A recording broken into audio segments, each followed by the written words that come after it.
So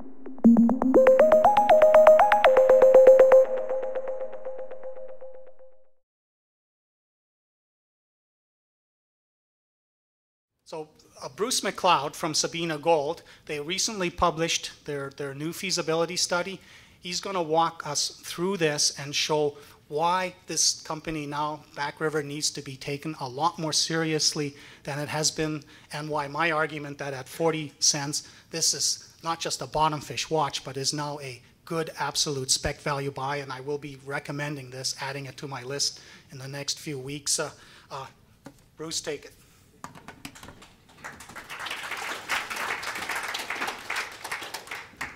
Well, I think John stole my thunder. Do we have any questions?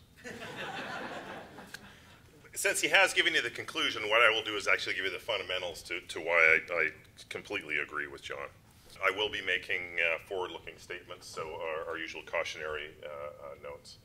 I'm a new CEO to Sabina. I started in February of this year, but it is something that I spent about 3 months doing due diligence before investing in personally. And we look at a CEO making an investment, it's not like buying some stock and if I decide I'm wrong, I can move on. I've learned, and actually the hard way in this business, that you do your due diligence on the way in, not on the way out. So I've spent several months looking at all aspects of this, and you know, my background is as an explorer, developer, mine builder, and you know, certainly have had success in this sector. And what Sabina has is the attributes that I think will allow this management team and this company and its shareholders to share in the success going forward. So the investment highlights are really large. This has a mineral inventory of over 7.2 million ounces at over 5.5 grams in Nunavut. It has exceptional exploration upside. It truly is a belt that is not fully understood. And we feel very strongly that there are additional secrets and additional ounces that we will be extracting and showing value from. It is an excellent jurisdiction. 30% of the GDP in Nunavut is from mining. It is a mining-friendly jurisdiction.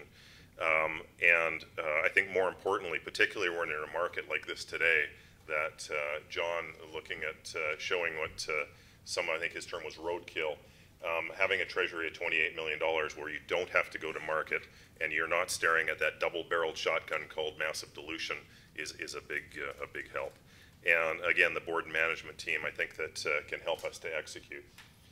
When I talked about resource growth on Back River, this is a project that's actually been around since the 1980s. It was owned by Homestake, it was owned by Kinross, it was owned by Arauco, it was owned by Wheaton River, Miramar, and Dundee Precious. But during that, you know, over 20 years, it went from 0 to 2.2 million ounces. And a gentleman by the name of John Wakeford, who is still with us today, who was largely responsible for the success at Hope Bay, truly unlocked the geological model at Back River. And although if you take a look on this, right, we'll call it stagnation of resource growth, between 2009 and effectively 11, it added over almost 2 million ounces a year. The following years, it was really infill drilling. And drilling essentially stopped on this project because at 7 million ounces, it was time to put a feasibility together and show what the economic consequences are. And last week, we delivered the results of that feasibility. A little more about exploration potential. This isn't a property, it's a district. And we own this district entirely. It's about an 80-kilometer long greenstone belt. What you're looking at here in black are the resources, reserves. What you're looking at in yellow and pink are drill targets that have not been drilled. There's another 54 targets on this. Why aren't we drilling them? Well, we have been a victim of this market, much as I'm sure that many of the investors here have been a victim of this market, that today we traded a discount to what our finding cost is an ounce. And our finding cost is low between 2009 and 2011, about $30 an ounce. And we trade at $6 to $7 an ounce. Therein lies the opportunity, but and certainly, and what we feel strongly, as John does, about the revaluation, and that exploration will be at a point that we can show that it's accretive, but today it is not. I think today it's more important that people understand the belt, they understand the economics of what we found, and to go forward. You know, I like to use other people's quotes, especially people that are smarter than me. Chuck Jeunesse, CEO of Goldcorp, was asked a question at the BMO conference in February. Chuck, what kind of asset deals would Goldcorp be interested in? Goldcorp is only interested in assets with greater than 5 million ounces, with high grades and safe jurisdictions. And we think there's only 10 in the world. Well, I think we've got all the ones that have high grade there. And what separates Sabina from those two on the left, we're the only one with a significant open pit, cheaper mining component. And again, at 6.21 grams in total, where 54% of our reserve is mineable from open pit. With working in a safe jurisdiction, you know, there's a curve that talks about geopolitical risk, and what also lies on that curve is permitting risk. Because, you know, everybody loves surety of title, but everybody has to understand with surety of title, there comes a corporate and social responsibility that means you have to go through many hoops in order to ascertain that you can actually develop that project responsibly. And Sabina has done a fantastic job over the last several years of being good citizens in Nunavut, spending an incredible amount of time working with those communities and the people that are affected. Even though we're 300 kilometers from the closest community, a tremendous amount of money has been spent and time and goodwill. And we are 2 years into our permitting process. We've already had our first public hearings with the Nunavut Impact Review Board. We have given them our list of commitments of, again, which from a financial perspective is one of the things to look at. It is something that we feel that we can do within our feasibility and move this project forward. Final permitting, we will put our final FEIS in this fall. It is a northern project, and remember, we are flying out bullion, gold, doré, so it by aircraft, same way we move our people in. To put it into perspective is the Lupin mine, which was landlocked, had a 700-kilometer ice road from Nunavut. We're 155 kilometers from Bathurst Inlet, and we're using existing marine transportation routes. From the west is reagents, grinding media, from the east fuel, and a 155-kilometer ice road to the site. One small correction on John, it was a pre-feasibility that was put out before that we've made some significant improvements on. This is a feasibility. And I think one of the things that is noteworthy on that feasibility is we've looked at every single feasibility, pre-feasibility, scoping study, PEA that's been put out in the last 2.5 years. We can only find one example where someone's actually used $1,200 gold, and we've been locked in this price. I think what we have to do, particularly from the revaluation perspective, is we need credibility. We also use an 87-cent Canadian dollar, and when you look at it in real prices, when gold was $1,800, U.S. Canadian exchange was $1.05, about 1,700 Canadian. Well, where we are today is close to $1,500. So in terms of real price, you know, there is a big benefit to being a Canadian producer. When you look at this project, and again, this feasibility, it's now a 10-year mine life. Then obviously that doesn't include our inferred resources. It doesn't include the exploration upside.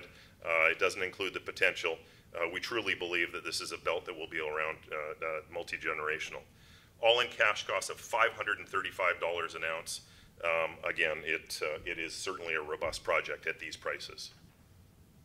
But for the path forward, the issue today is not an economic versus an uneconomic study. It's how are you going to finance it? How are you going to develop? And if I'm a shareholder, what's going to be left for me? Because dilution is something that, at the end of the day, is issuing equity, particularly at these prices, can be very difficult. But what we have been also focused on, and what my focus has been, and we've guided towards this in our press release, our technical report will be out within the next several weeks, it'll talk about it in detail, is the great thing about a high-grade project like this, even with the logistics, it can support a much smaller, higher-grade project with a significantly lower capital cost, and that will be another feasibility that we'll be delivering between now and September of this year. When we talk about, you know, revaluation, I think following John's model, is today we sit in that, you know, $4 to $6 an ounce range. If you look at that next tier, which is the $20 to $25, it's unfunded companies, most of them unpermitted, in good jurisdictions, North American jurisdictions, And that is really where we are going to moving forward to. Now, you know, why? Why do we have to revalue? Well, I think Sabina was a victim of its own success. In 2011, when it was on that resource expansion, this company had $1 billion market capitalization. $60 million when I joined, about $80 million today. What happened?